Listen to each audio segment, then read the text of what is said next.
Chers amis du Souviens-toi, bonjour ou bonsoir, dépendamment de l'heure où vous êtes branchés. Nous sommes là aujourd'hui pour une nouvelle émission et nous vous rappelons que nous sommes en train de considérer la sortie du peuple d'Israël, c'est-à-dire les Hébreux, en Égypte. Et nous avons déjà traversé la mer Rouge avec le peuple, n'est-ce pas, Franck?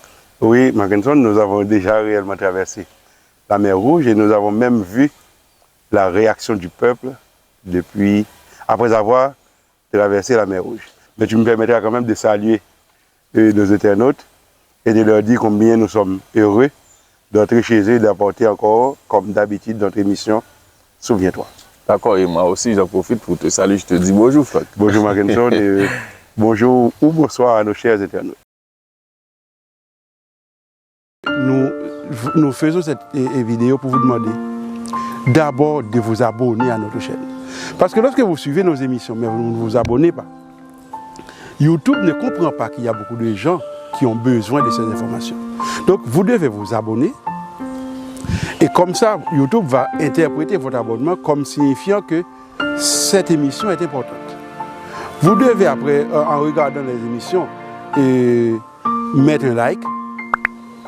Et vous devez activer la cloche de notification, ok? Et vous devez partager les émissions, ok? Ça, c'est une obligation pour nous. Donc, c'est cette contribution que nous sommes venus vous demander aujourd'hui. Et, s'il vous plaît, demandez à vos amis de faire le même, de ne pas briser la chaîne, de faire en sorte que cette chaîne se maintienne vivante et qu'elle puisse inclure tout le monde. Donc, s'il vous plaît, apportez vous-même votre contribution. En faisant cela, c'est comme si vous étiez en train de répondre à Matthieu 28, versets 19 et 20. C'est comme si vous étiez en train d'aller et d'annoncer la bonne nouvelle, vous aussi. Car cette émission est conçue pour que la bonne nouvelle du royaume de Dieu puisse parvenir à tout le monde du monde francophone, où qu'il se trouve sur la planète. Souviens-toi.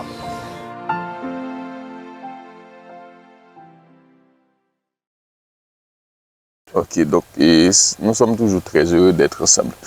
Et oui, c'est comme on commençait par le dire, le peuple vient de traverser la mer Rouge et tu as déjà commenté leur réaction. Nous avons vu que après la traversée, le peuple a chanté. Le peuple a chanté, mais nous avons vu qu'elle a dansé aussi. Elles ont dansé. Parce que nous avons constaté que c'est uniquement les femmes. Au moment de chanter, c'est le peuple comme une unité qui a chanté.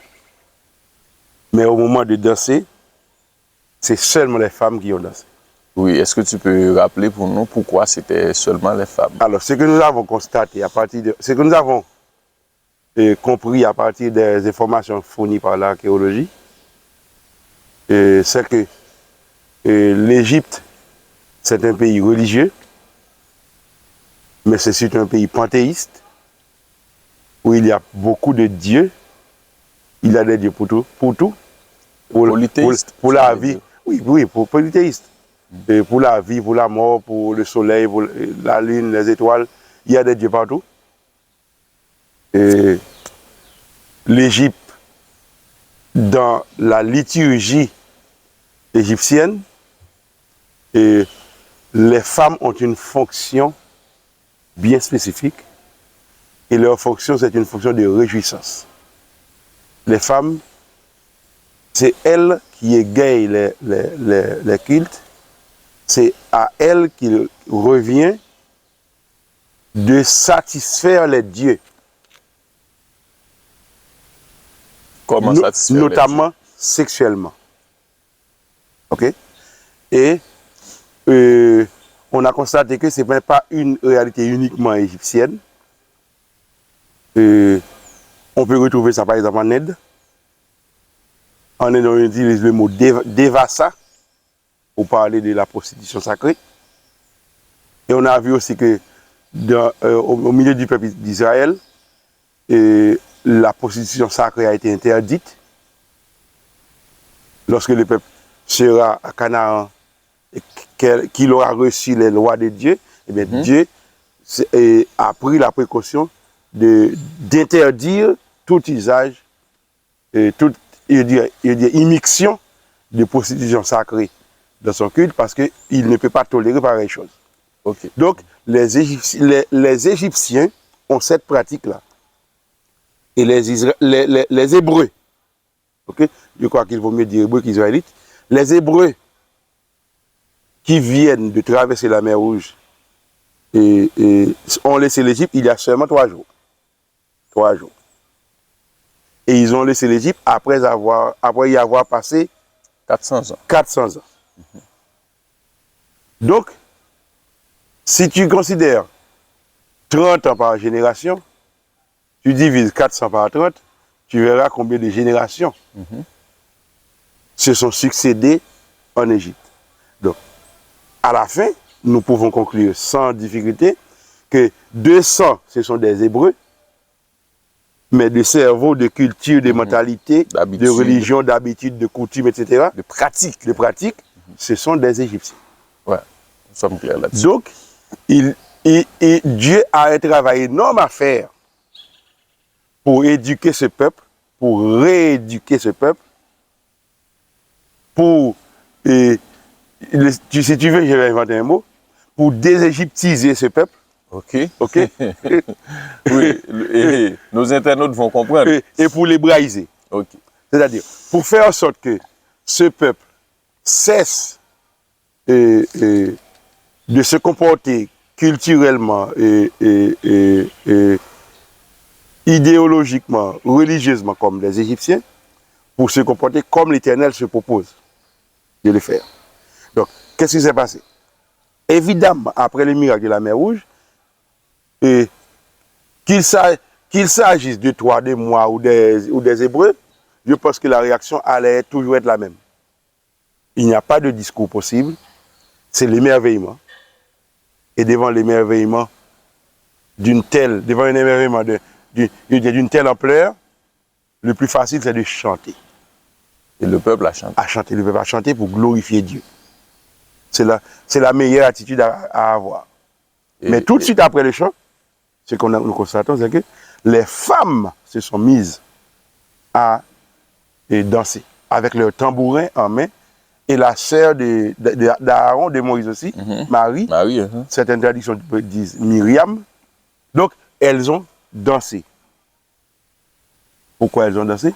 Parce que même si ce sont des Hébreux de sang, mais ce sont des Égyptiens d'habitude, de pratiques, de culture, de religion. D'accord. Donc, ils ont reproduit ce qu'ils savent.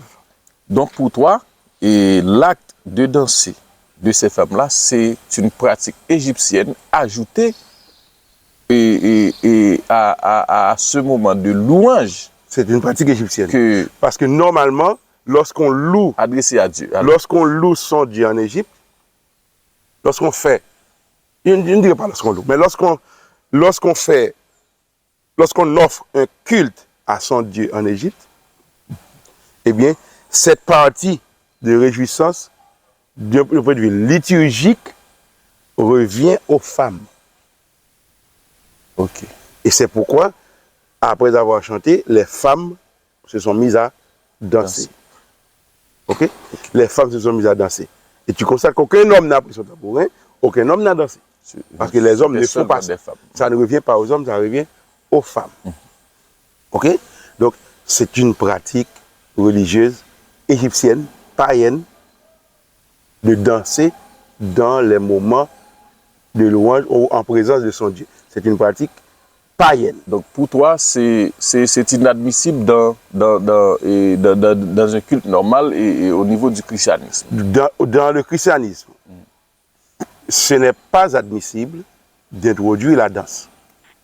Si tu introduis la danse, c'est comme si tu es en train de mélanger deux types de religions qui ne se mélangent pas.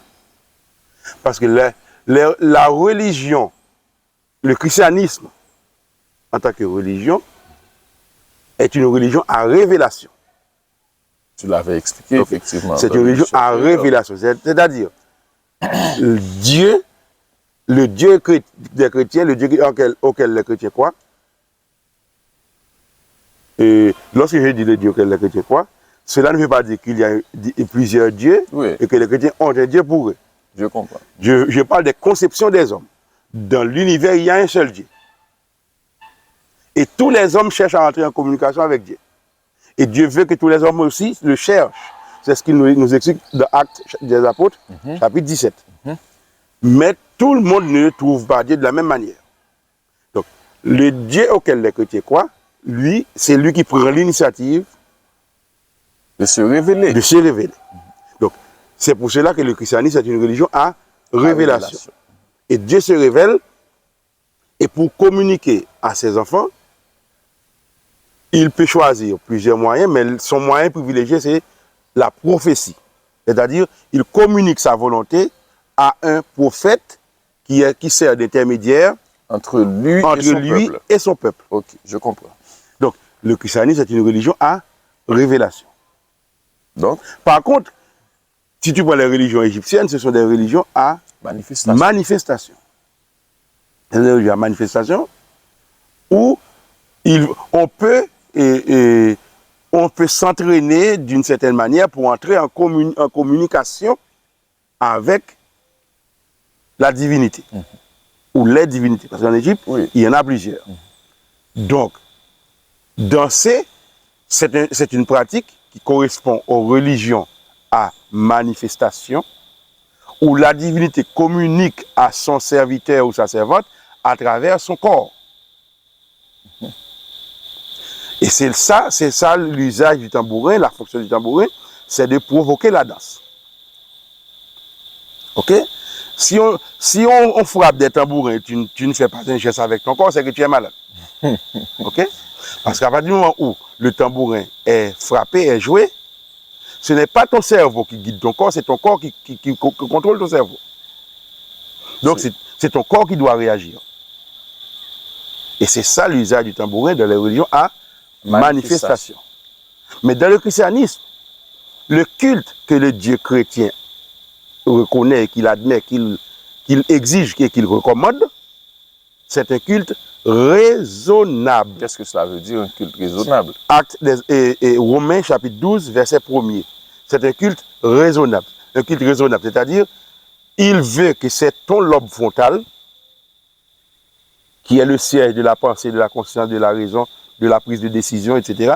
Il veut que c'est ton lobe frontal qui communique avec lui au moment où tu chantes, au moment où tu lui présentes ton adoration, ton culte. Donc tu veux dire que c'est un culte qui invite l'homme à faire usage de son esprit. De son esprit. L'apôtre Paul dit dans 1 Corinthiens 14, verset 15, « Je chanterai par l'esprit et je chanterai aussi avec l'intelligence. » Donc on ne chante pas par le corps, on ne réagit pas par le corps, par un stimulus extérieur, lorsqu'on est dans un culte présenté à Dieu, à l'Éternel.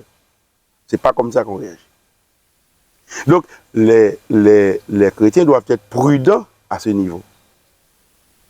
Ils peuvent mélanger une pratique païenne, une pratique de religion en manifestation, dans la religion chrétienne qui elle-même est une religion de révélation. Il me semble là que tu es en train de croiser le spirituel et le charnel. Eh bien, voici ce qui se passe.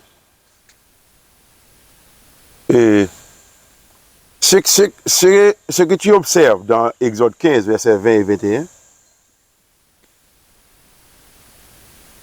nous avons dit tout à l'heure, le peuple n'avait que 3 jours depuis qu'il s'était séparé de l'Égypte.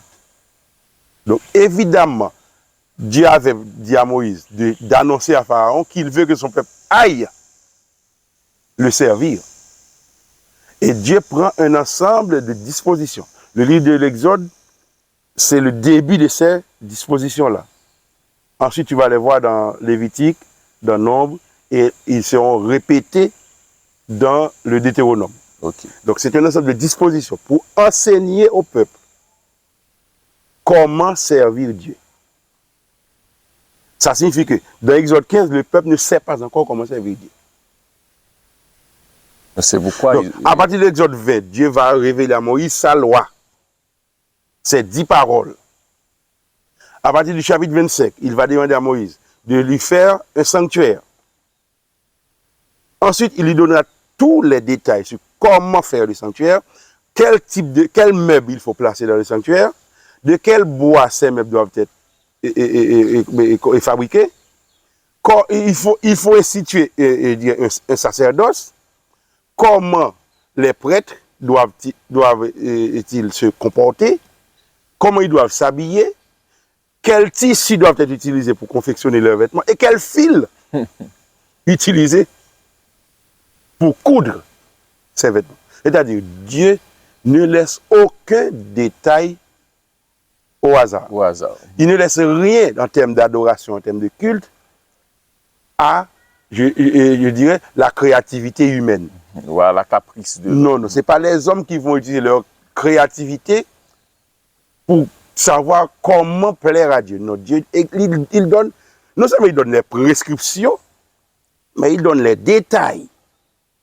Je te dis, même le fil avec lequel le vêtement du sacrificateur ou bien du prêtre doit être construit, c'est Dieu qui le donne comme détail. Ok. Donc, en Exode 15, tu as un peuple qui s'exprime spontanément et qui vient à peine de laisser l'Égypte il y a 3 jours. Dieu, en tant que pédagogue, Dieu ne te demande pas ce qu'il ne t'a pas donné. Dieu n'a jamais fait ça. Dans aucun domaine de la vie, Dieu ne demande jamais à son serviteur ce qu'il ne lui a pas encore donné. C'est-à-dire, Dieu ne punit personne en dehors de la loi. Exactement. Okay. Donc, le peuple ne sait pas encore comment adorer Dieu. Dieu ne peut pas reprocher au peuple de danser. Au contraire, c'est ce qu'il a décidé de faire. Il montre une certaine acceptation pour l'esprit de ce que le peuple a fait. Ok, donc c'est-à-dire tu veux nous dire que le peuple est encore dans son temps d'ignorance. Le peuple est encore dans son temps d'ignorance et Dieu, c'est sans tenir compte des temps d'ignorance qu'il invite toute la terre à se repentir. Okay. À partir du moment où tu sais, maintenant c'est autre chose. D'accord. Mais dans ton temps d'ignorance, je ne parle pas de ton temps de rébellion où tu n'as pas voulu. Mais je parle du temps d'ignorance où tu ne savais pas. Okay. Eh bien, Dieu ne te tient pas rigueur de ce temps d'ignorance-là. Et c'est ce que Dieu a fait.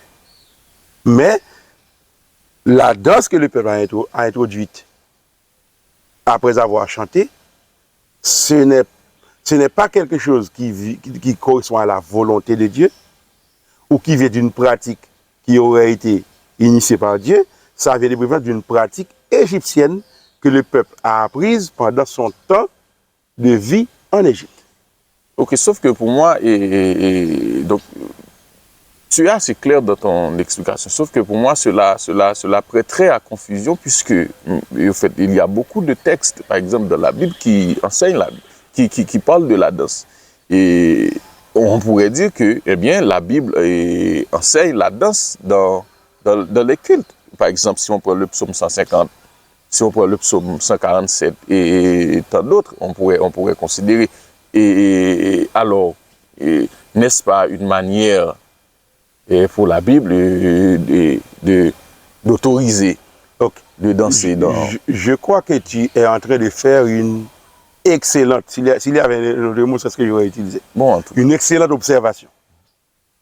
Et ça demande clarification. Mais pourquoi clarifier ça?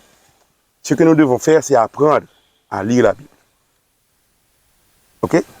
Parce que Jésus-Christ a donné comme recommandation à tout le monde de sonder les Écritures. C'est-à-dire, ce n'est pas survoler les Écritures, mais il faut apprendre à sonder Qu'est-ce que cela veut dire? C'est-à-dire, sonder les Écritures. C'est-à-dire apprendre à lire le texte posément, à l'examiner, à le tourner à droite, à gauche, pour comprendre qu'est-ce que le texte dit. La Bible a comme particularité qu'elle n'est pas un manuel. Ok? Si tu veux savoir comment produire de l'eau. Tu ouvres ton manuel de chimie, tu verras que en additionnant 2 composés d'hydrogène plus un composé d'oxygène, tu auras de l'eau. Mais si tu veux produire du gaz, eh bien, il faut aller dans le chapitre où on explique comment produire le gaz. Oui. La Bible n'est pas comme ça. Vraiment. Donc les doctrines de la Bible ne se trouvent pas dans un chapitre ou dans une section de la Bible. Il faut chercher les doctrines dans toute la Bible. C'est pourquoi le principe, c'est dans Ésaïe 28, verset 13 qu'on le trouve. Le principe dit quoi? Précepte sur précepte. 2 fois. Précepte sur précepte, précepte sur précepte. La dernière fois, nous avons expliqué ce que ça signifie lorsque tu vois cette répétition de la Bible. C'est quelque chose de solennel. Quand Dieu t'appelle, Mackinson, ça signifie prête attention. Ce qui va être dit, c'est quelque chose de solennel. Et très important. Très important. Jésus dit, ceux qui me disent, Seigneur, Seigneur, c'est-à-dire ceux qui ont une relation proche, étroite, intime avec Dieu, mais qui ne donnent pas à Dieu tout leur cœur, eh bien, ils n'entreront pas dans le royaume des cieux. Ils disent avoir reconnu la seigneurie. Oui, ils l'ont professé publiquement, mais lorsque les autres ne sont pas là, c'est autre chose qui se fait. Okay. Donc, le texte dit précepte sur précepte, précepte sur précepte. Règle sur règle, règle sur règle. Répétition. Un peu ici, un peu là. Donc, tu ne peux pas prendre un verset de la Bible et en faire une doctrine. Si j'étais théologien, j'aurais dit, il faut faire une étude systématique. Il faut recourir à la théologie systématique. C'est-à-dire, il faut chercher tous les versets de la Bible qui parlent du même sujet, de la même question. Et tu les analyses ensemble. Pourquoi? Parce que dans la Bible, il n'y a pas de contradiction. Il n'y a pas de verset qui entre en contradiction avec un autre. Dès que tu constates une contradiction de la Bible, sache que tu n'as pas compris ce que tu lis. Parce que la Bible a plusieurs plusieurs écrivains, mais un seul auteur. La Bible, c'est un texte inspiré de Dieu. Dieu ne l'a pas écrit dans le ciel, puis il l'a confié à des anges ou à un ange pour l'apporter aux humains sur la terre. Il a choisi des humains auxquels il a inspiré cette parole. Eux-mêmes, ils ont écrit à partir de leur, ce qu'on pourrait dire en anglais, background, ok? Leur fond de pensée, leur style, leur niveau culturel, leur connaissance. Donc, lorsque c'est un homme ordinaire comme un pêcheur de poissons comme Pierre qui écrit, il écrit comme il sait écrire. Mais si c'est Paul, c'est autre chose. Si c'est David qui écrit, il dira l'Éternel est mon berger, je ne manquerai de rien. Parce que c'est un ancien berger. Okay. Mais si c'est Salomon qui est né dans un palais, qui écrit, et lui-même est fils de roi, il ne sait pas. Dans son palais, tout s'écrit gloire. Il va écrire dans son palais, tout s'écrit gloire. Mais il n'écrira pas l'Éternel est mon berger, puis il ne comprend pas ce que ça signifie l'Éternel est mon berger. Il n'a pas ce langage. Tu comprends? Donc chacun écrit avec son langage. C'est-à-dire, la vérité biblique doit être décortiquée à travers un langage qui n'est pas unique. C'est pour cela que dans la Bible, tu vois qu'il y a des récits. Par exemple, depuis que nous avons commencé cette émission, nous avons insisté, je ne sais avec quelle intensité, sur le fait que la Genèse est un récit. Donc, il faut lire la Genèse comme un récit. Et nous voyons que jusqu'à présent, dans l'Exode, l'Exode aussi, c'est un récit. Okay. Mais si nous laissons l'Exode pour aller lire, par exemple, les Proverbes, ou bien Ecclésiaste, nous ne sommes plus dans un récit à ce moment-là. Nous sommes dans ce qu'on appelle des écrits de sagesse. Donc, que nous ne pouvons pas interpréter comme les récits. Et si nous laissons les proverbes pour aller dans les évangiles, eh bien, nous verrons à ce moment-là que dans les évangiles, nous avons beaucoup de paraboles. On ne peut pas interpréter les paraboles comme on interprète les récits. Ce n'est pas le même langage et ce n'est pas la même fonction. Après, tu as les épîtres. Tu as aussi la prophétie, etc. on ne peut pas tout interpréter. C'est-à-dire qu'il y a plusieurs genres littéraires dans la Bible. Dans la Bible. Et par exemple, comme tu m'as posé une question sur le psaume 150, Oui. eh bien, les psaumes, ce sont des chants. Ben, c'est de la poésie, quoi. C'est de la poésie. C'est de la poésie. Les psaumes sont des chants et c'est une poésie versifiée. Évidemment, ce n'est pas versifié en français. Oui. Parce que la versification française que nous avons étudiée à l'école n'est pas la même que la versification en Israël dans la langue hébraïque. Voilà. OK? Tandis qu'en français, on utilise une versification qui met l'accent sur la sonorité, sur les fins, les fins des mots. En hébreu, ce que tu as, c'est le parallélisme. Voilà. Où c'est l'idée qui est répétée plusieurs fois. Alors, une fois et qui est reprise une deuxième fois. Par exemple, heureux l'homme qui ne marche pas selon le conseil des méchants et qui ne s'arrête pas sur la voie des pécheurs ou qui ne s'assied pas en compagnie des moqueurs. C'est la même idée, mais qui est reprise et qui est renforcée. Ça, c'est de la poésie. C'est de la poésie. OK? Donc, lorsque tu lis un psaume, tu dois te rappeler que tu lis une poésie, un chant. Évidemment, la musique est perdue. Aujourd'hui, nous ne savons plus comment chanter les psaumes. C'est pour cela que ceux qui ont dit que ceux que l'Éternel a bénis avec un talent suffisant pour le faire, eh bien, ils peuvent prendre des psaumes et les reversifier dans les langues que nous connaissons aujourd'hui et pour pouvoir recourir à une musique convenable pour chanter les psaumes. C'est ce que tu peux constater aujourd'hui. Donc, nous devons nous rappeler qu'en lisant un psaume, nous lisons une poésie qui utilise un langage très métaphorique, très imagé, que nous ne pouvons pas prendre comme si c'était exactement ça. Par exemple, si tu commences à lire le psaume 150, le premier verset du psaume te dit « Louez Dieu dans son sanctuaire ». Oui. Si je te pose la question, est-ce que tu es déjà allé dans le sanctuaire de Dieu pour le louer? Qu'est-ce que tu vas me dire? Ah ben, je crois qu'il y a plus de sanctuaires. Non, il y a un sanctuaire. La Bible nous dit qu'il y a un sanctuaire. OK? La Bible nous dit que si tu lis l'épître aux Hébreux, tu verras que Jésus-Christ est entré dans le sanctuaire céleste qui n'est pas fait de main d'homme. C'est ce que le texte dit. Voilà, en fait, je parle de sanctuaire au terme historique. Comme ça mais tu sais qu'il y avait un sanctuaire sur la terre. Voilà, oui, sur la terre. Okay. Le sanctuaire terrestre. Le sanctuaire terrestre. Le sanctuaire que Dieu a montré à Moïse, dans Exode 25, oui. Lorsque nous arrivons dans Exode 25, nous l'expliquons mieux. Dieu va montrer à Moïse le sanctuaire. Exode 25, verset 9 et verset 40. Il va dire à Moïse, construis ton sanctuaire sur la terre comme ce modèle que tu vois dans le ciel. Donc, il y avait deux sanctuaires, le principal, le vrai, le véritable, qui est dans le ciel, et une réplique, si tu veux, je l'appelle comme ça, sur la terre, pour pouvoir enseigner aux humains ce qui se passe dans le sanctuaire céleste. OK? Mais ce sanctuaire n'existe plus. Voilà. Donc, lorsque le psaume 150 te dit, louez Dieu dans son sanctuaire, il ne se réfère pas à ce tabernacle démontable que Moïse avait construit au désert. Il se réfère au sanctuaire de Dieu. Là où ni toi ni moi ne sommes encore allés jusqu'à aujourd'hui. Louez-le dans l'étendue où éclate sa puissance. C'est la deuxième phrase du psaume. OK. Louis II traduit par l'étendue où éclate sa puissance. D'autres traducteurs disent le firmament. C'est la même chose. OK. C'est l'univers. Dans l'étendue. Voilà. OK.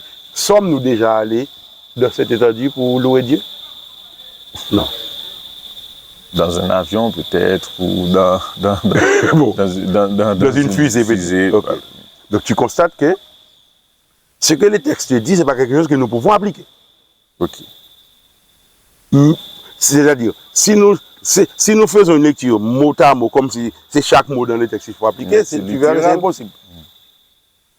Donc c'est l'esprit du texte que nous devons comprendre. Quel est l'esprit du texte?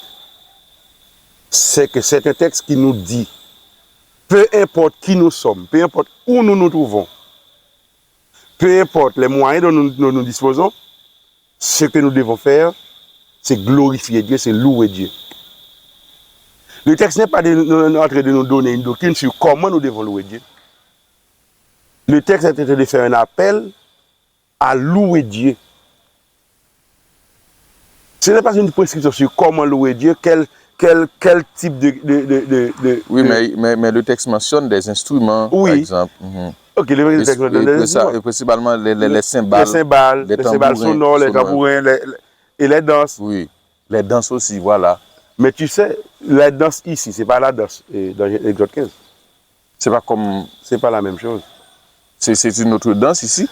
Dans Exode 15, tu as des gens qui dansent avec leur corps. Dans Somme 150, tu as un instrument de musique qui s'appelle danse. Ah bon, ici, il ne s'agit pas d'un exercice. Non, il ne s'agit pas d'un exercice physique, corporel.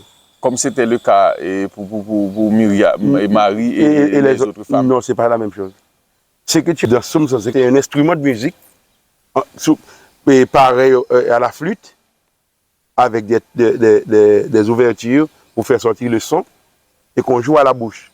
On peut chercher l'image sur Google et on la trouvera.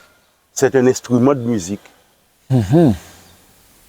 Donc tu vois, si tu fais une lecture pressée de la Bible, tu vas faire une doctrine et égarer tout le monde. C'est pour cela qu'on a constaté qu'il y a environ 42 000 dénominations différentes à l'intérieur du christianisme. Parce que puisque personne ne peut déposer dans un tiroir son background, ses connaissances antérieures, personne ne peut faire ce qu'on appelle une table rase de qui il est. D'être une nouvelle créature alors. Donc, non, ce que je veux dire, c'est que comme personne ne peut renoncer à être ce qu'il est, eh bien, tout ce que tu sais t'accompagne partout où tu passes. Ok? Donc, si tu crois déjà en quelque chose, eh bien, tu vas lire quelque chose qui peut être le contraire de ce que tu crois, mais tu utilises quelque chose pour supporter ce que tu crois. C'est pour cela que l'enseignement de Jésus-Christ, la recommandation de Jésus-Christ, c'est de sonder les Écritures, d'examiner toutes choses et de retenir ce qui est bon. C'est ce que Paul a dit. Examiner toutes choses. On a vu chez le peuple qu'on appelle les Béréens, les gens de Bérée, eh bien, ils entendent la parole, ils prennent des notes, ensuite ils vont chez eux et ils s'asseyent pour comparer ce qui est dit à ce qui est prescrit dans la parole de Dieu. Donc, il ne suffit pas d'agir sur les émotions. Les émotions conduisent toujours au mauvais endroit.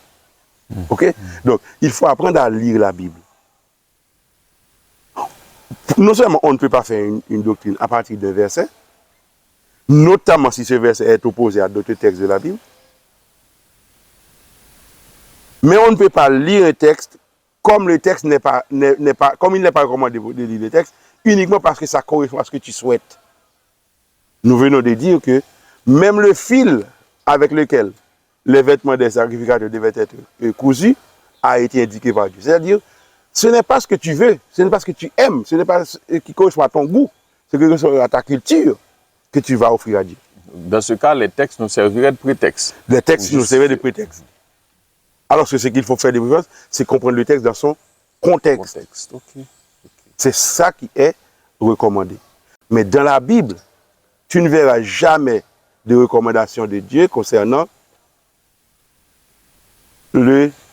la danse dans les services qui lui est adressé. C'était parce que, par exemple, comme par la suite, à partir de Salomon, maintenant nous sommes en Exode, mais le peuple va rentrer à Canaan, va commencer à se multiplier, et après plus ou moins 500 ans, il aura un roi qui s'appelle David, qui aura un fils qui s'appelle Salomon, et qui va construire un temple énorme. C'était peut-être le plus beau de l'Antiquité, des monuments construits par les hommes. Peut-être. Donc il va construire un temple énorme à la gloire de Dieu. Et c'est parce que lorsque le texte dit louer Dieu dans son sanctuaire, Psaume 150. Oui, oui. La référence, c'était à ce temple-là. Ce n'était pas ça, parce qu'au moment où ce psaume a été écrit, le temple n'était pas encore construit. Ok? Le psaume n'indique pas qui est son auteur, parce que généralement, les psaumes disent au début, soit psaume de David, psaume d'Azaph, psaume de Moïse, et les fils de Corée, etc. Il y a une indication sur l'auteur, mais le psaume 150 n'a pas d'auteur indiqué. Ok. Donc, c'est pour cela que ceux qui prennent le temps d'étudier l'histoire des psaumes, qui ont mené des recherches, ils ont constaté que le psaume 150, c'est un psaume écrit par David. Il n'y a pas de nom dans le psaume, mais c'est un psaume qui est écrit par David. Et d'après ce qu'on comprend, je suis en train par exemple de citer un auteur brésilien qui s'appelle Gilberto Tais, qui a compilé tout ce qu'il y a de disponible dans la tradition juive sur le psautier. Le psautier, c'est le livre des psaumes. Bien, la tradition conserve que ce psaume a été écrit par David après sa victoire sur Goliath, avant la mort de Saül. Ok? Donc, c'est durant cette période. Après la bataille de David contre Goliath, et avant la mort de Saül. C'est dans cet intervalle que David a composé le psaume 150. Qu'est-ce que cela impliquerait? Exactement, c'est ça la question que j'allais poser. Quelles sont les implications de cette information que je viens de donner? Ça signifie que David a composé le psaume avant d'être intronisé comme moi. David a été oint comme moi avant d'être intronisé. Ok? Il a ce oint par Samuel, le prophète, tandis que Saül était encore sur le trône.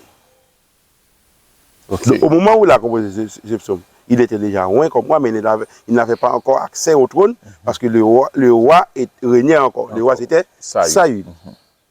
Alors, pourquoi je te donne cette information? Oui. Parce que quand tu vas dans le livre des Chroniques, tu vas voir que Dieu va donner des instructions sur l'usage de la musique dans son service. Il va donner des instructions. Que va-t-il Par donner exemple, comme instruction? si tu vas dans 1 Chronique, chapitre 13, tu vas voir comment David, rappelons-nous qui est David. Oui. David, à ce moment-là, est déjà roi, dans 1 Chronique 13. Ok. C'est un roi en fonction. David, c'est un psalmiste. Ce n'est pas un psalmiste, c'est le plus grand de tous les psalmistes depuis que le monde existe. Parce que sur les 150 psaumes qu'il y a dans la Bible, j'ai compté personnellement, j'ai trouvé 73 avec le nom de David. De manière visible, donc c'est la moitié pratiquement, oui, 73. Sans compter ceux dont le... Or, la tradition judaïque nous dit que il y a des psaumes qui ne portent pas de nom d'auteur, mais que l'on sait qu'ils sont des psaumes écrits par David. Donc nous pouvons sans peur dire que David a écrit plus de la moitié des psaumes du livre du psautier, des voilà. 150 psaumes. Donc David, c'est un psalmiste, c'est un poète, c'est un psalmiste, c'est un musicien, c'est un professeur de musique, c'est un fondateur d'école de musique, c'est un directeur d'école de musique. C'est-à-dire... Et c'est un fabricant d'instruments de musique. Ce n'était pas n'importe qui. Hein? Donc David, il n'y a pas de secret pour David dans la musique. Il n'y a pas un secteur où tu cherches David dans la musique où tu ne trouveras pas. C'est un full package. C'est complet. Ok. Alors, qu'est-ce qui s'est passé? Dans 1 Chronique, chapitre 13. Oui, je suis déjà à 1 Chronique, chapitre 13. Tu vois, quelle est l'histoire? C'est que l'arche de l'Éternel, là où il y avait l'arche de l'Éternel, c'est ce que Moïse allait construire sur recommandation de l'Éternel pour placer, qui est le symbole de la présence de l'Éternel au milieu de son peuple.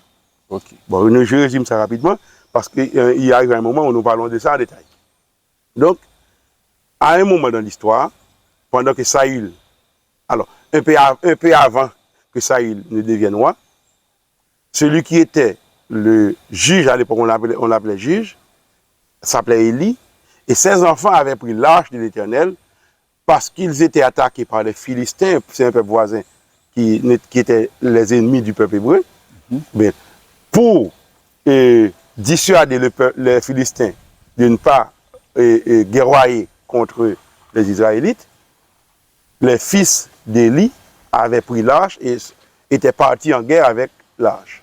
Ils sont allés sur les champs de bataille avec l'arche et ils ont perdu la guerre, les Philistins ont pris l'arche. Donc, par la suite, les Philistins ont renvoyé l'arche au peuple d'Israël, au peuple hébreu. Pendant tout le temps du règne de Saül, il ne s'est pas occupé de l'arche. Hein? L'arche reste quelque part, ça ne l'intéresse pas. Mais David, lorsqu'il devient roi, il dit non, je ne peux pas reproduire le même modèle que Saül. Je dois m'occuper de l'arche de l'Éternel. Et qu'est-ce qu'il fait? Il fait exactement comme les Philistins avaient fait lorsqu'ils avaient décidé de renvoyer l'arche. Les Philistins avaient mis l'arche sur un char et traîné par 2 bœufs et ils ont, je dirais, poussé les bœufs et les bœufs ont marché jusqu'à traverser la frontière et entrer sur le territoire d'Israël. C'est ainsi que les Israélites ont récupéré l'arche. Lorsque David voulait maintenant faire monter l'arche de là où il était jusqu'à Jérusalem, la capitale, pour là où était le centre du service religieux en faveur au Dieu d'Israël, à l'Éternel, David a décidé de copier le même modèle que les Philistins. Il a pris l'arche, il l'a placé sur des chars, il a donné la responsabilité à 2 hommes. Un chronique 13 appelle ces hommes Uza et Ajo, et ces hommes-là conduisaient les chars. Et qu'est-ce qu'il a fait? Il a mis un orchestre, comme si ça était des carnavals.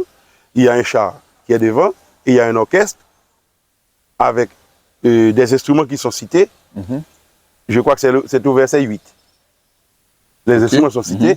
David et tout Israël dansaient devant Dieu de toutes leurs forces, en chantant et en jouant des harpes, des luttes, des tambourins, des cymbales et des trompettes. Donc tu vois, David dansait devant Dieu avec tout le peuple. Il chantait et ils utilisaient comme musique pour faciliter cette danse des tambourins, des harpes, des luttes, des tambourins, des cymbales et des trompettes. Voilà. Et le résultat, l'Éternel va rejeter ce service. Comment va-t-il le faire? Le verset qui vient après va te dire que lorsque le char va pencher, lorsqu'ils furent arrivés à l'ère de Kidon, Uza étendit la main pour saisir l'arche parce que les bœufs la faisaient pencher. Et le verset suivant, la colère de l'Éternel s'enflamma contre Uza et l'Éternel le frappa parce qu'il avait étendu la main sur l'arche. L'Éternel le frappa. Si tu veux, tu peux ajouter mortellement parce qu'Uza est mort. Uza mourut là devant Dieu. Exactement. Ok, une question. Donc, à mon avis, Uza allait faire un bien. Il me semble que Dieu a tué Uza parce qu'il n'a pas laissé tomber. L'arche s'est renversée? Non, ce n'est pas exactement ça. C'est l'esprit de ce que nous disons tout à l'heure. Ce n'est pas à ta manière que tu vas faire ce que Dieu te demande, même si dans ta tête, c'est du bien que tu fais. Ok? Bon, peut-être que je dois répéter ça pour que ça soit mieux compréhensible, ou bien mieux compris par nos internautes. Parce que dans nos églises, un peu partout sur la terre, il y a ce problème. Les gens pensent que si je le fais de mon mieux, Dieu l'accepte. Mais ce n'est pas ce que la Bible enseigne. Pour que Dieu l'accepte, il faut que ça corresponde aux recommandations de Dieu, à la parole de Dieu, à la volonté de Dieu. À la volonté de Dieu. Qu'est-ce qui se passe? Je n'ai même pas besoin de t'expliquer ce qui se passe. Parce que David lui-même explique ce qui se passe. Qu'est-ce qu'il dit? Tu vas au chapitre 15. Tu étais au chapitre 13, maintenant va au chapitre 15. 1 Chronique, chapitre 15. Oui. Qu'est-ce que David va dire dès le premier verset? David se bâtit des maisons dans la cité de David. Il prépara une place à l'arche de Dieu et dressa pour elle une tente. Continue. Alors David dit, l'arche de Dieu ne doit pas être portée que par les Lévites. Non, tu as mal lu. Relis le bon nom. Alors David dit, l'arche de Dieu ne doit être portée que par les Lévites. Tu vois le problème? Donc tu peux lire le contraire de ce qui est écrit. Surtout que toi, tu n'as pas tes lunettes. Le texte dit, l'arche de Dieu ne doit être portée que. Il n'y a pas de pas dans la phrase. L'arche de Dieu ne doit être portée Que par les Lévites. par les Lévites. Uniquement les Lévites ont le droit de toucher à l'arche de Dieu. Car l'Éternel les a choisis pour porter l'arche Voilà de la Dieu raison. et pour en faire le service à L'Éternel toujours. a dit, c'est uniquement les Lévites qui doivent toucher l'arche qui porte mon nom. Uniquement les Lévites doivent faire le service de l'arche. Or, qu'est-ce que David a fait dans 1 Chronique 13? Il n'a même pas associé les Lévites à son activité. C'est sur des bœufs et un char qu'il a mis l'arche. Alors que Dieu a dit, c'est les Lévites qui doivent porter l'arche sur leurs épaules. Donc il a copié le modèle des Philistins.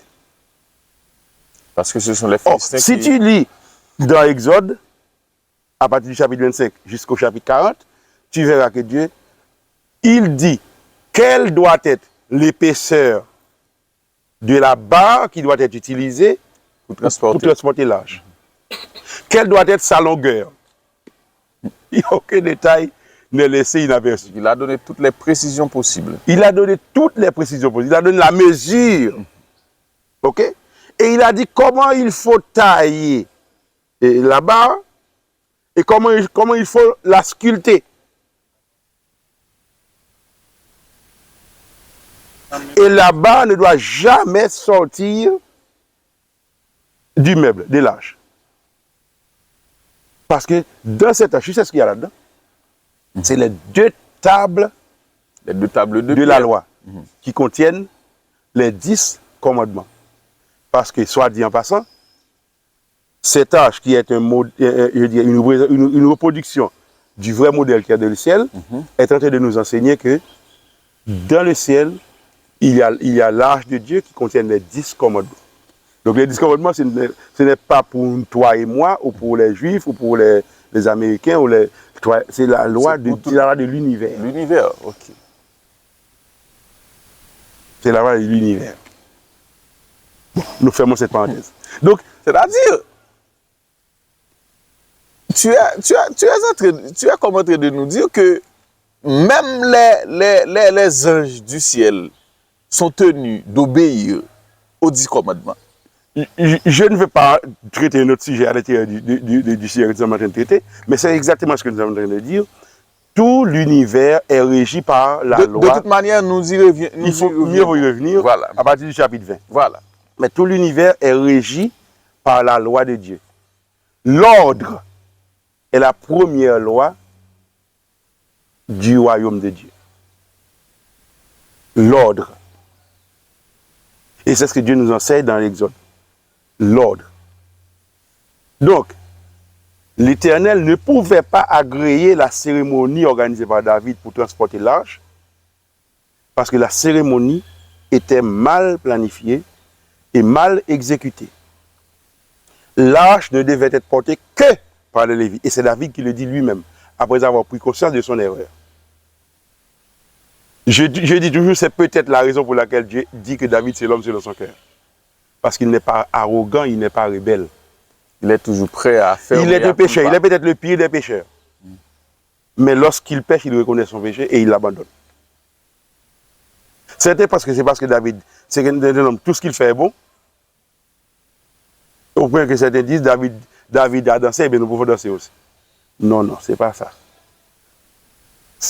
C'est pas parce que tout ce que David fait est bon que Dieu dit que David est un homme selon son cœur. C'est parce que David, c'est un pécheur, peut-être pire que toi. Sauf qu'il ne cherche pas d'excuses à ses péchés. Lorsqu'il pêche, il reconnaît ses péchés. Donc maintenant, il a réfléchi, Entre le chapitre 13 et le chapitre 15, il s'est écoulé 3 mois. David a eu le temps de réfléchir, il a dit, ok, la parole de Dieu dit, ce sont les Lévites qui doivent porter l'arche. Et il dit, dans les versets qui viennent, après, tu peux lire ce verset pour nous aussi. Et c'est le verset 3? Oui. Et David assembla tout... Non. Et je crois que c'est le verset 12. Laisse-moi vérifier. Verset 12. Laisse-moi vérifier si c'est le verset 12. Laisse-moi ouvrir ma Bible. Vous êtes les chefs. Oui, vous êtes les chefs de famille. Ouais. Ok, le verset 12. Hein? Il leur dit, vous êtes les chefs de famille des Lévites. Sanctifiez-vous, vous et vos frères, et faites monter à la place que je lui ai préparée l'arche de l'Éternel, du Dieu d'Israël. Continue, le verset suivant. Parce que vous n'y étiez pas la première fois, l'Éternel, notre Dieu, nous a frappés, car nous ne l'avons pas cherché selon la loi. Voilà. Donc pourquoi est-ce que Isa est-il mort? David nous l'explique. L'Éternel nous a frappés parce que nous ne l'avons pas cherché selon la loi. Donc je n'ai pas besoin d'interpréter pourquoi Isa est mort. Je n'ai pas besoin de dire non, c'est parce qu'Isa a fait ça. Non, le texte dit l'arche de Dieu ne doit être portée par les Lévites. Et parce que nous n'avons pas obéi à la loi, nous n'avons pas cherché l'Éternel, comme la loi nous le recommande, il nous a frappés mortellement. Ça signifie quoi? L'Éternel aurait pu tuer tout le peuple, David compris. Mais dans sa miséricorde, il a frappé l'homme qui a dépassé les bornes pour donner l'avertissement à tout le monde, afin qu'ils se reprennent de leur erreur. C'est pour cela que c'est seulement Isa qui est mort et pas tout le monde. Donc, c'est pourquoi, c'est-à-dire, pour Dieu, Uza devait laisser l'arche se renverser. Non, Isa n'était pas à sa place. Isa ne devait même pas être là où il était. Mais si ce n'était pas mais comme il était déjà là, oui. Eh bien, si l'arche allait se renverser, qu'il le laisse se renverser. Mais comprends bien. Laisse-moi essayer d'expliquer ça.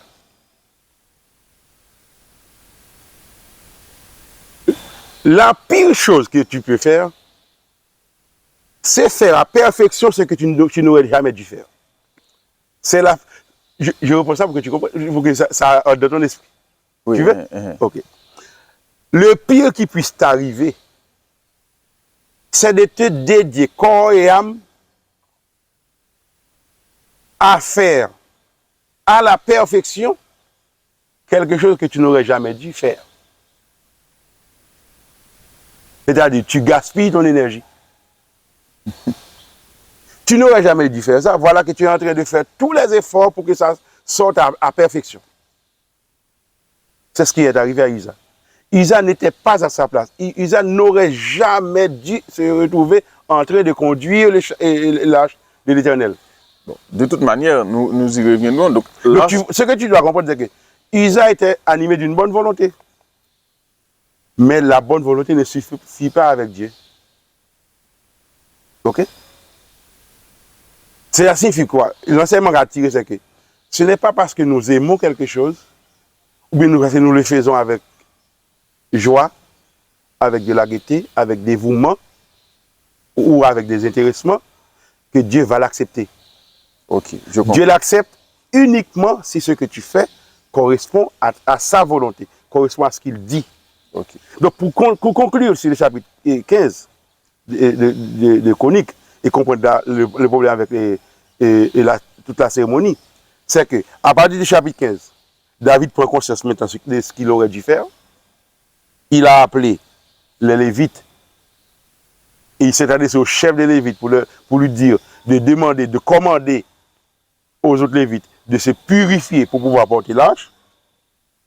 Et le reste du texte va nous dire que David va réformer la musique. La musique qu'il avait utilisée au chapitre 13, il va la réformer. Ok? Il va la réformer. Et d'abord, à partir du verset 19, le texte va nous dire, voici qui étaient les chantres.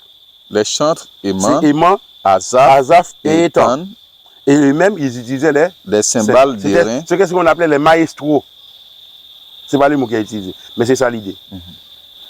Eux-mêmes, ils utilisaient les cymbales. Et les cymbales, c'est ce qu'on fait boum, boum, boum. Oui, mais certains pensent que les cymbales, c'est un instrument, c'est comme un tambourin. Donc les cymbales, c'est des plaques, ok, qui sont utilisées par le maestro, comme aujourd'hui, les maestros utilisent les baguettes. C'est-à-dire pour diriger la chorale.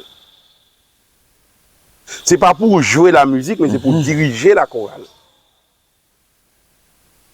Ok? Et donc, les chantes avec les cymbales, et à partir du verset 20, tu verras les sacrificateurs. Tu as leur nom, n'est-ce pas? Zacharie, Azaël, Alors, oui. Miramoth, Jéiel. Alors, ces gens-là, ce sont des lévites aussi. Ils avaient des luttes. Des luttes. Tu as la motte. Voilà. Au verset 21, tu as aussi la liste ces gens-là lévites qui avaient des harpes. Des harpes à 8 cordes. À 8 cordes. Pour conduire les chants. Voilà. Parce que ce sont les harpes qui conduisent les chants. Tu as constaté ça? Oui. C'est les harpes qui conduisent les chants. Ok? Au verset 24, et puis au verset 24, tu as maintenant les sacrificateurs qui sonnaient des trompettes. Qui sonnent des trompettes. Bon, maintenant, je vais te poser une question. Parce que c'est toujours toi qui me poses la question. Aujourd'hui, c'est moi. Je te pose une question.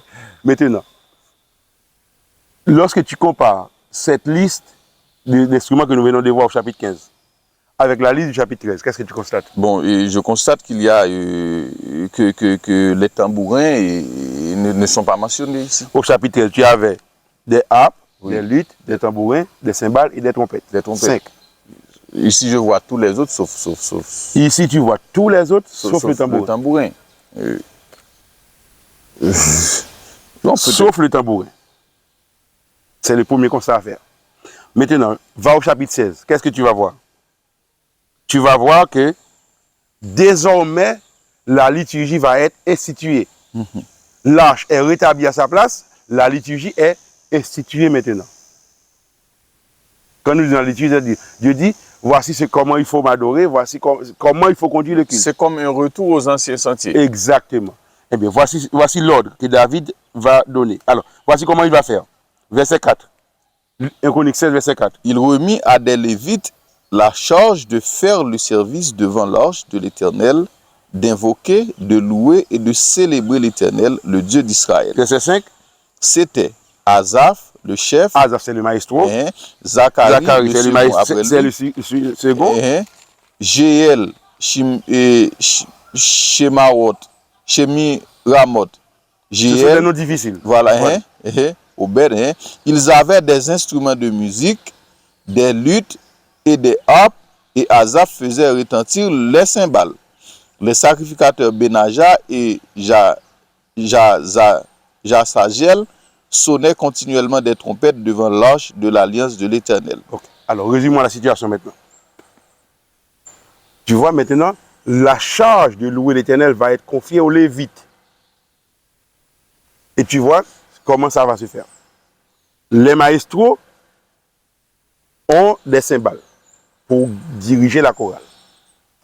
Les autres Lévites ont des luttes et des harpes. Et les sacrificateurs, ce sont aussi des Lévites, mais qui ont reçu une onction spéciale pour officier dans le temple. Et même, ils sonnent les trompettes. Maintenant, je te pose la question. Qui est chargé de jouer au tambourin? Bon, personne. Personne. Désormais, le tambourin a disparu.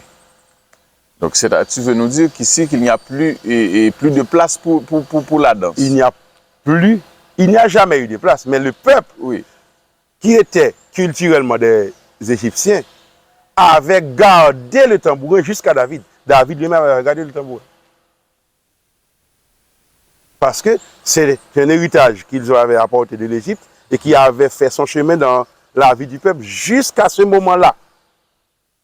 Maintenant, l'Éternel dit, c'est les sacrificateurs, les trompettes, sont les trompettes, les autres Lévites jouent des harpes et des luttes. Les luttes, c'est comme la guitare, je ne sais pas si tu as l'habitude de voir la lutte. Les luttes, ce n'est pas un instrument très utilisé, mais qui existe, on le connaît. Et les maestros utilisent les cymbales. Maintenant, 200 ans après la cérémonie de David, il viendra un roi qui s'appellera Ézéchias. 200 ans après. Ézéchias va encore réformer le temple de Dieu qui était laissé en désuétude. Dans le second livre des Chroniques, 2 Chroniques chapitre 29.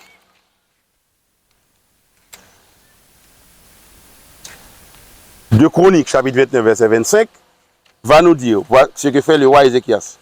Il fit placer les Lévites dans la maison de l'Éternel avec des cymbales, des luttes et des harpes, selon l'ordre de David, de Gad, le voyant du roi, et de Nathan, le prophète, car c'était un ordre de l'Éternel transcrit par ses prophètes. Transmis par ses prophètes, verset 26.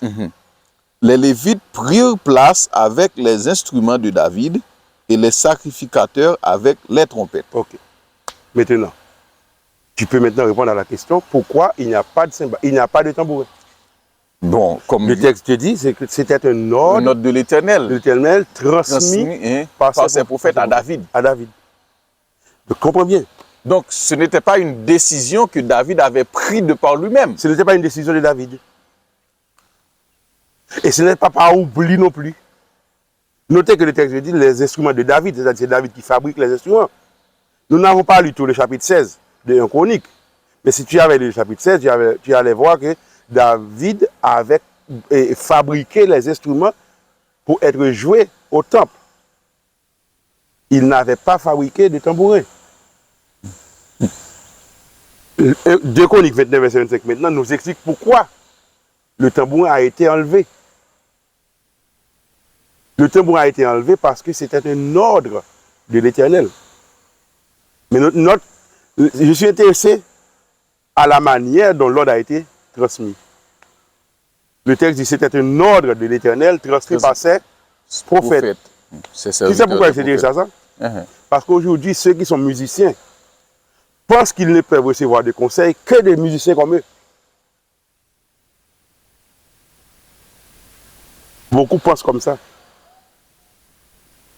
Tu prends ton temps pour examiner la Bible, pour sonder les Écritures, comme Jésus le recommande. Tu étudies le texte, précepte sur précepte, ordre et règle sur règle, un peu ici, un peu là. Tu cherches tous les versets, tu les compares, tu pries, tu demandes au Saint-Esprit d'intervenir, il te donne des explications. Tu comprends finalement, tu es en mesure d'expliquer ce qui arrive. Tu parles aux musiciens, il dit, mais cet homme-là n'est pas musicien. Comme si pour lui, la musique était une question technique. Donc la musique n'est pas seulement ça? La musique, tout le monde peut apprendre à jouer de la musique. Il suffit d'avoir la volonté. Maintenant, ceux qui ont plus de talent vont exceller. Ceux qui n'ont pas de talent, qui ne sont pas doués pour la musique, bon, resteront là où ils peuvent arriver. Mais tout le monde, tous ceux qui veulent peuvent apprendre à jouer des instruments de musique. Mais ce n'est pas ça qui te qualifie pour jouer de la musique dans la présence de Dieu. C'est quoi, d'après toi? C'est la relation avec Dieu. C'est ça qui te qualifie. Donc, tu veux parler ici de consécration.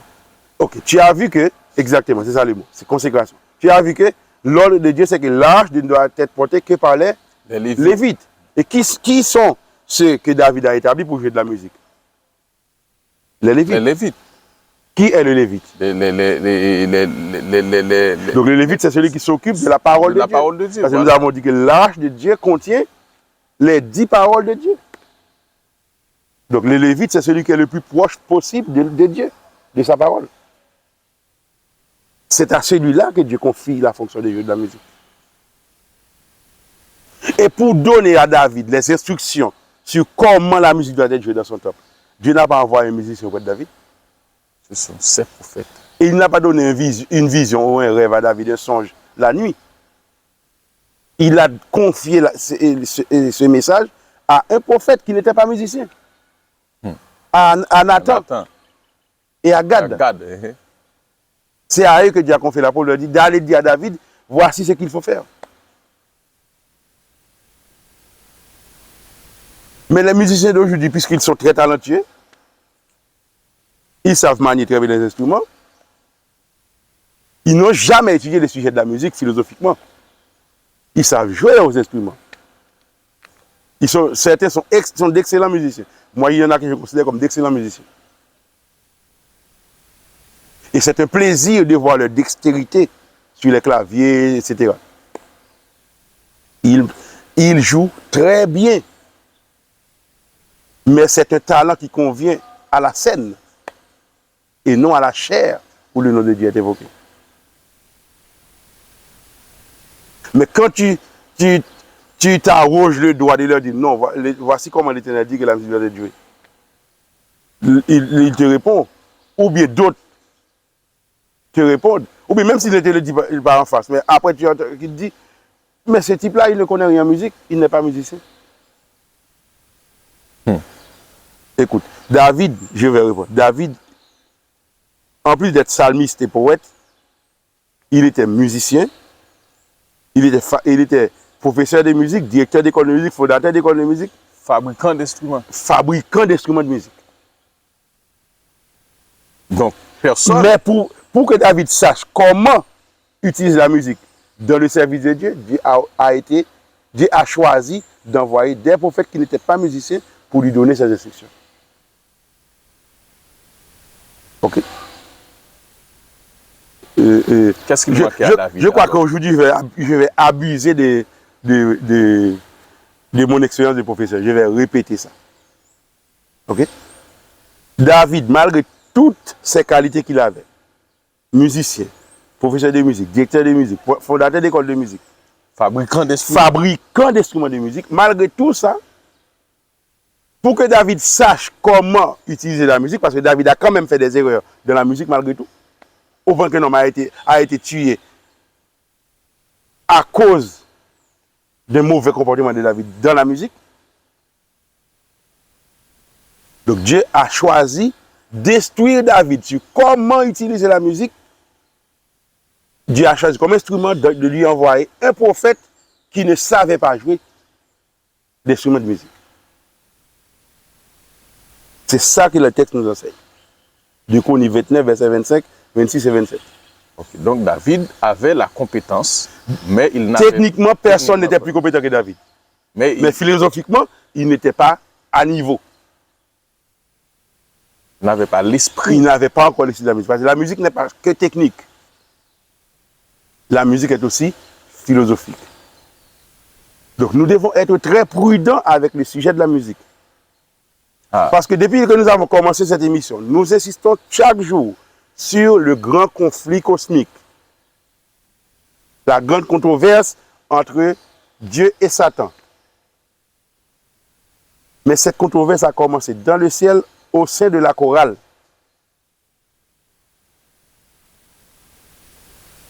Et elle a été initiée par le maestro de la chorale.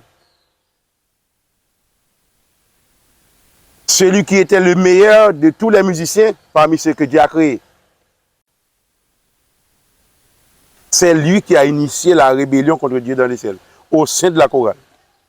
Et c'est dans la chorale qu'il a convaincu un tiers des membres à suivre ses offices. Et il veut exactement ce que Dieu veut. Il ne veut pas à peu près la même chose que Dieu. Il veut exactement ce que Dieu veut. Exactement. Tu peux lire Ésaïe 14, verset 13 et 14. Tu vas voir que son projet, c'est que j'élèverai mon trône au-dessus des étoiles de Dieu. Je m'assurerai sur la montagne de l'assemblée. À l'extrémité du septentrion, je serai semblable au Très-Haut. C'est-à-dire, il veut être comme Dieu, semblable à Dieu. Donc, il veut recevoir exactement. C'est un projet arrogant. C'est ça son projet. Il veut recevoir exactement ce que Dieu reçoit. Il veut recevoir l'adoration. Et comme il n'y a pas d'adoration sans musique, quand je dis qu'il n'y a pas d'adoration sans musique, je ne parle pas d'instruments de musique, oui. Je parle d'adoration de musique, parce que la musique peut être vocale, elle peut être aussi instrumentale.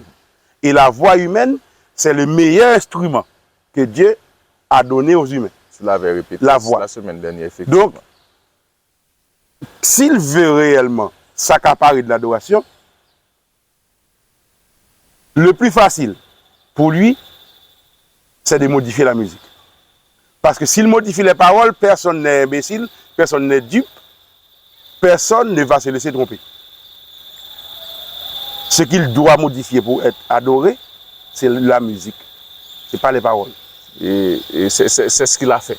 Et c'est ce qu'il a fait, c'est ce qu'il a enseigné au peuple du monde entier depuis l'Antiquité. C'est ce qu'il a fait avec les Égyptiens. C'est ce qu'il a commencé à faire avec les Israélites et dès la mer Rouge. Parce que même si Dieu conduit son peuple devant la mer Rouge, mais il ne fait pas dans le libre arbitre de ce peuple. Nous l'avons expliqué. D'ailleurs, il ne l'a pas conduit par le chemin du pays des Philistins. C'est pour éviter que le peuple ne soit tenté de retourner en Égypte. Parce qu'il ne fait pas dans le libre arbitre de ce peuple. Et bien, quand le peuple choisit de prendre son tambourin, quand les femmes particulièrement choisissent de prendre leur tambourin et de commencer à danser, il n'a pas interféré dans leur libre arbitre. Il n'a pas interféré. Ok. Donc, Satan sait que pour voler l'adoration qui est adressée à Dieu, ce n'est pas le nom de Dieu qu'il doit enlever de l'adoration pour mettre le nom de Satan. Ce n'est pas ce qu'il doit faire. Il sait que c'est pas ce qu'il doit faire. Il ne doit pas prendre les chants qui sont chantés, enlever le nom de Jésus et mettre le nom de Satan. Il sait que c'est pas ce qu'il doit faire. Ce qu'il doit faire, c'est modifier la musique pendant que l'on chante le nom de Dieu. Et c'est ce à quoi nous sommes en train d'assister sur la terre entière aujourd'hui, dans les églises. Et les membres des églises, les dirigeants des églises ne sont même pas conscients de ça, parce qu'ils ont réellement la Bible, mais ils ne l'examinent pas, ils ne la sondent pas. Ou ils font le compte. Ou bien, ils essaient d'examiner, mais pour trouver ce qui correspond à ce qu'ils souhaitent, à leur culture, à leur goût, à leurs habitudes, à leurs désirs, leurs envies, leurs souhaits. Mais ils ne cherchent pas à se soumettre à la volonté de Dieu. Donc ils ne sont pas des David. D'accord. Ok, maintenant. Ils ne sont pas des pécheurs disposés à se laisser instruire par la parole de Dieu. C'est ça le problème. D'accord, merci. Maintenant, quel est le problème avec la danse dans une cérémonie solennelle ou sacrée? Le problème avec la danse, c'est que la danse mène toujours aux catastrophes. Vraiment? Ok. Par exemple, va dans Exode 32. Ok, ouais, tu commençais par parler d'Exode 32, okay. Vraiment. Va dans Exode 32. Tu vas observer une cérémonie. Cette cérémonie, c'est parce que Moïse avait passé 40 jours absent où le peuple n'avait aucune nouvelle de lui. Il n'y avait ni Facebook, ni Twitter, ni YouTube, okay, ni WhatsApp pour communiquer avec Moïse. Moïse était sur la montagne, le peuple était au pied de la montagne. Et le peuple ne pouvait pas gravir la montagne. Le peuple n'était pas autorisé à gravir la montagne. Le peuple n'était même pas autorisé à toucher la montagne. Donc la seule attitude que le peuple pouvait observer, c'est attendre que Moïse revienne. On voit là 40 jours qu'il est sur la montagne, il n'y a pas de nourriture sur la montagne. Quelle est la conclusion du peuple? Moïse est mort. Moïse est mort. Or Moïse, c'est le libérateur, c'est lui qui nous guide. S'il est mort, nous sommes foutus. C'est ce qu'a pensé le peuple.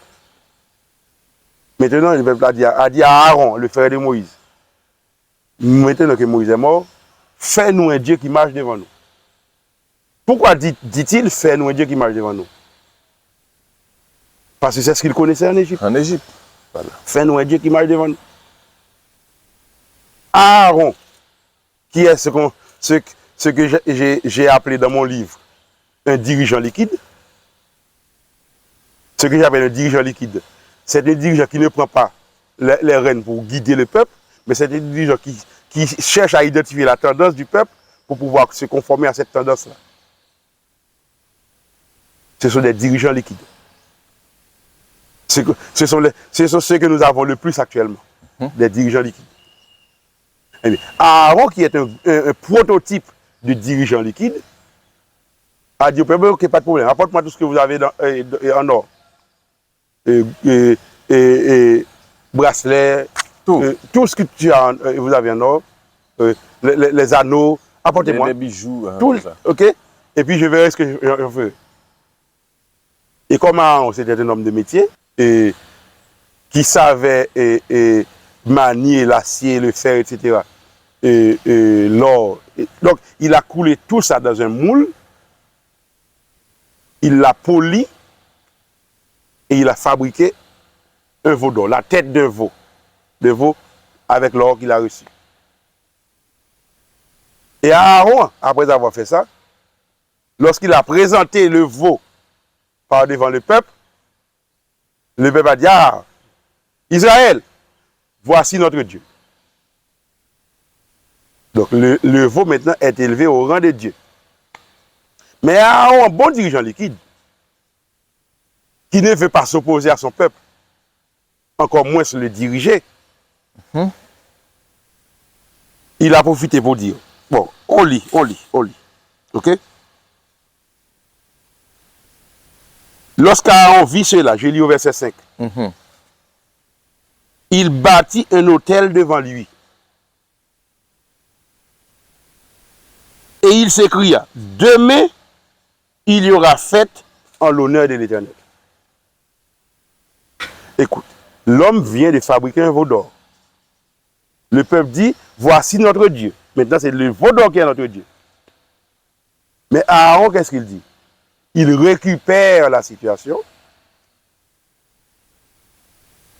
En bon magouilleur, bon bluffeur. Il dit, demain, nous allons faire la fête pour l'Éternel. Maintenant, qu'est-ce qui se passe demain?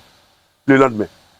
Verset 6. Le lendemain, hein? Le lendemain, ils se levèrent de bon matin. Et ils offrirent des holocaustes et des sacrifices d'action de grâce. Le peuple s'assit pour manger et pour boire, puis ils se levèrent pour se divertir. Il faut comprendre ce verset. Il y a deux phrases dans le verset. Le lendemain, ils se levèrent de bon matin et ils offrirent des holocaustes et des sacrifices d'action de grâce.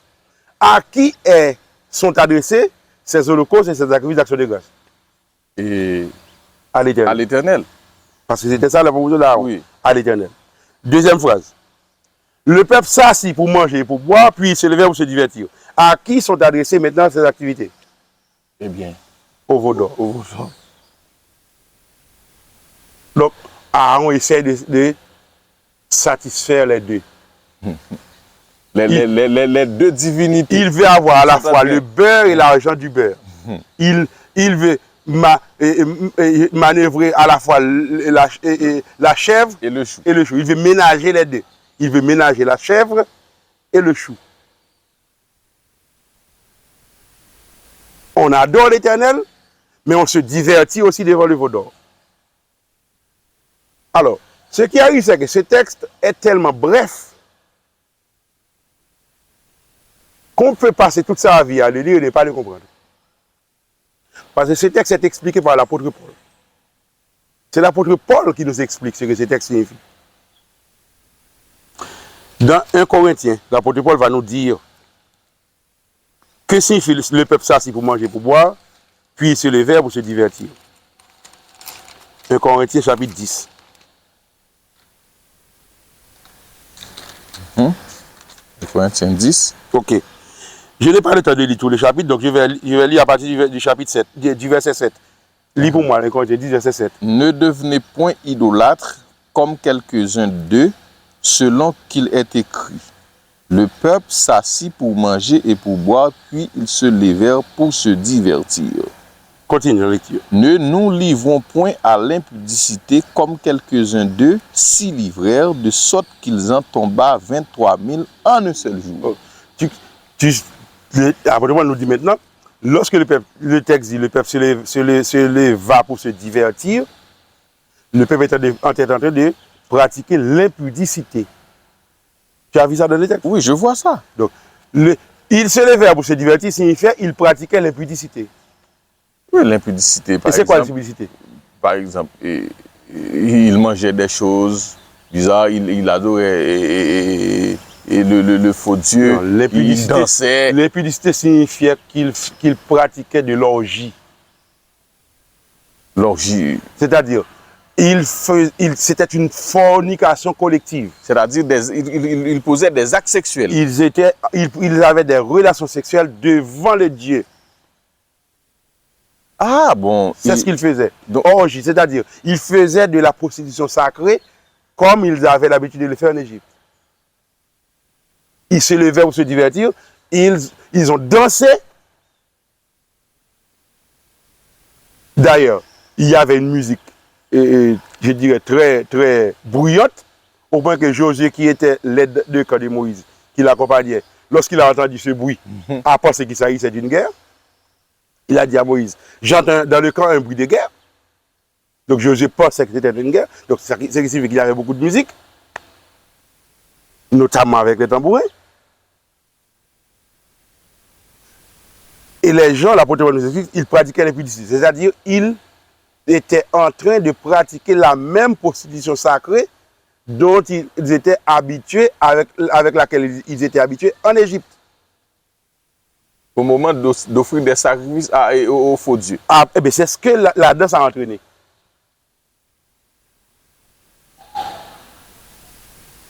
La danse, je dis, la danse mène toujours aux catastrophes. Il y a toujours une catastrophe lorsqu'on danse devant l'Éternel. Ça peut ne pas être visible tout de suite, mais il y a toujours une catastrophe. Si je te donne un exemple où la danse mène à la catastrophe. Tu te rappelles la mort de Jean-Baptiste? Oui. Comment est-il mort? Eh bien, c'est à l'occasion d'une fête. C'était l'anniversaire d'Hérode. Et la fille d'Hérode. La fille de son épouse, qui n'était pas sa fille. Oui. Parce qu'il avait pris une femme qui n'était pas sa femme. Mais la fille de son épouse s'est arrangée pour danser dans sa présence. J'imagine avec quelle sensualité cette fille a dû danser. Eh bien, Hérode a promis à la fille, tu peux me demander ce que tu veux, je te le donne. Et comme la dame ne supportait pas le fait que Jean-Baptiste avait dénoncé son adultère, a dit, eh bien, ok, c'est le moment de me débarrasser de cet homme qui pense qu'il est quelque chose. Il a dit à la fille, dis à Hérode de nous donner sur un plat la tête de Jean-Baptiste. Et c'était fait. C'était fait. C'était la catastrophe de ce moment de danse. Tu comprends?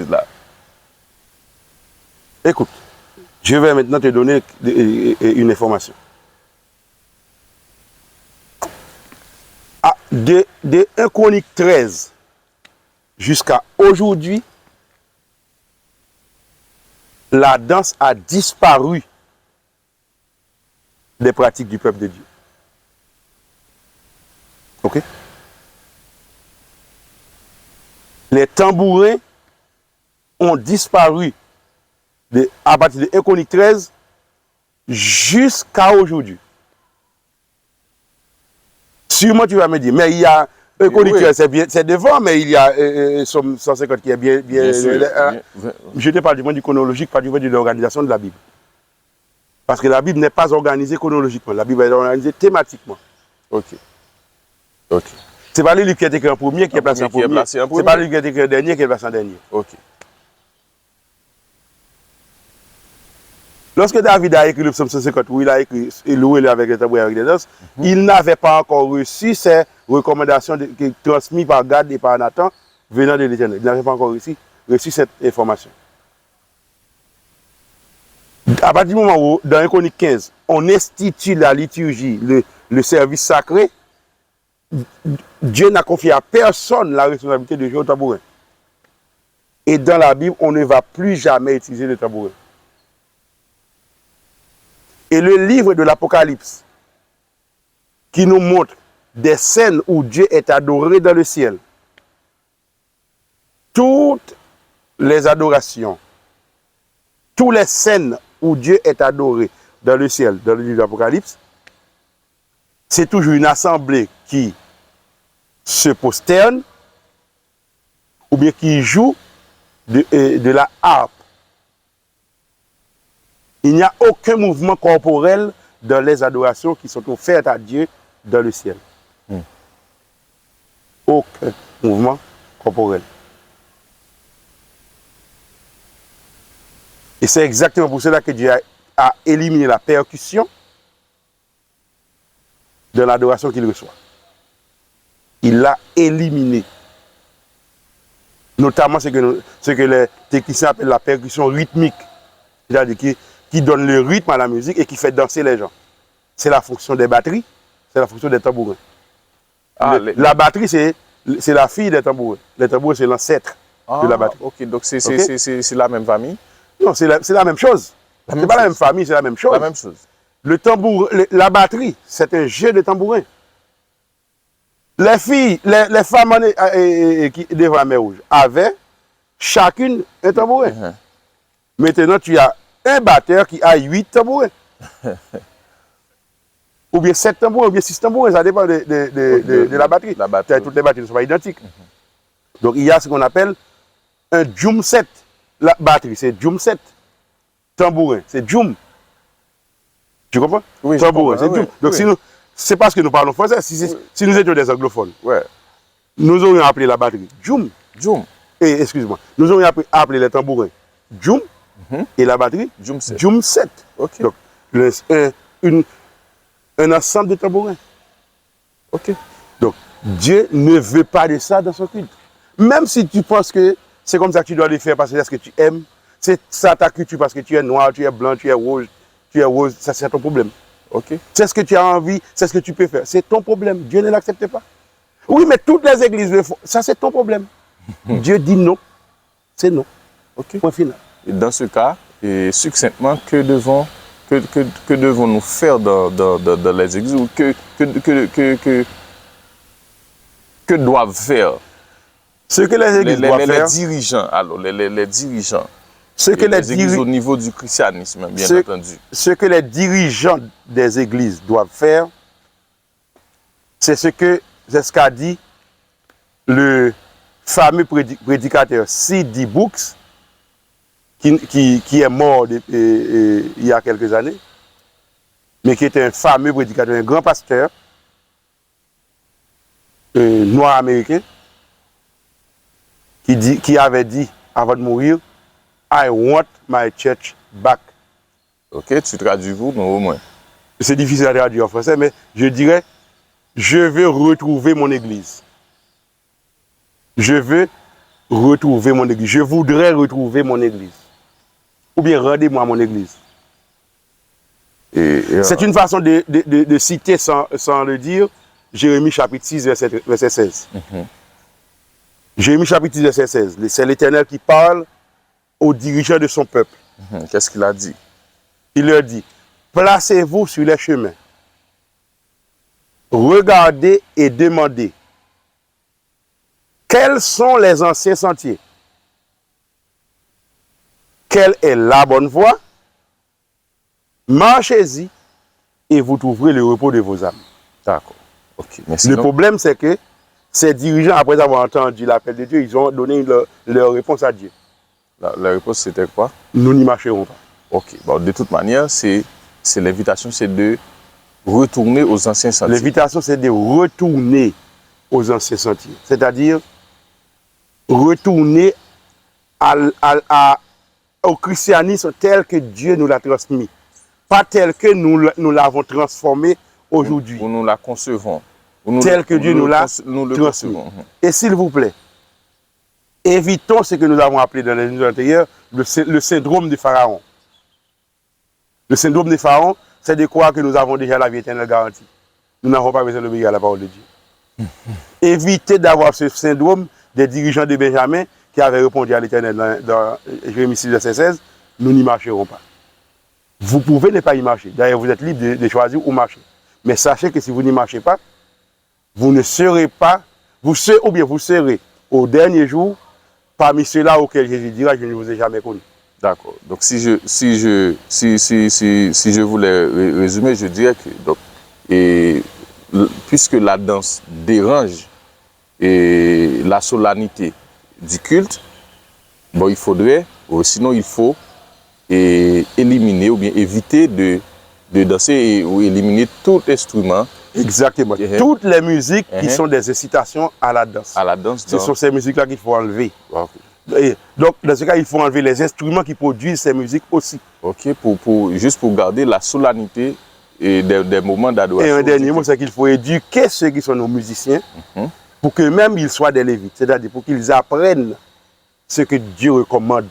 Okay. Nous ne voulons pas prendre des gens qui ne viennent que pour la musique. Il faut qu'ils soient aussi consacrés. On étudie la parole de Dieu. Il est dehors. Il attend le monde de la musique pour entrer. Allez jouer. Il ne faut plus de ces gens dans nos églises. Ok? On étudie la parole de Dieu, il n'est pas là. C'est le monde de la prédication, bon, il s'en va. Parfois, on les cherche pour le dernier chant, ils ne sont plus là, ils sont déjà partis.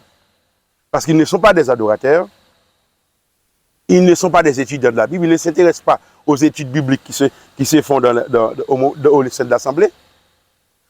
Et on est en train de prier et ils sont en train de pianoter.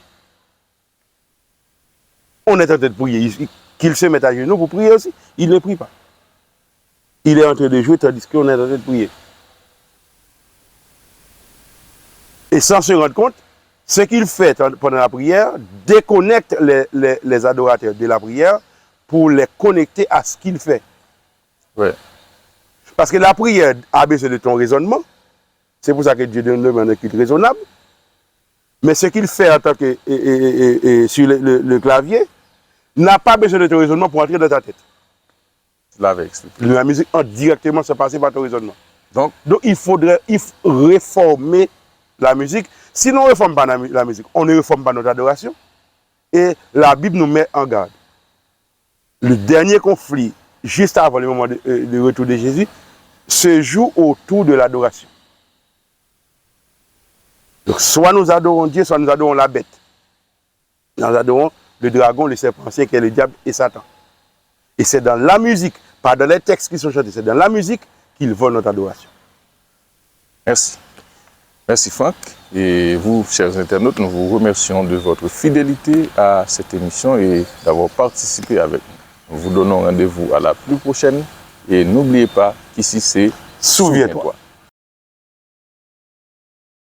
La consigne, c'est d'abord, abonnez-vous. Ensuite, partagez avec les autres. Likez les émissions. Activez la cloche de notification. Assurez-vous, disons-le de préférence, assurons-nous que nos vidéos parviennent à tous, où qu'ils se trouvent sur la terre, pourvu qu'ils fassent partie du monde francophone. N'oubliez pas. Souviens-toi.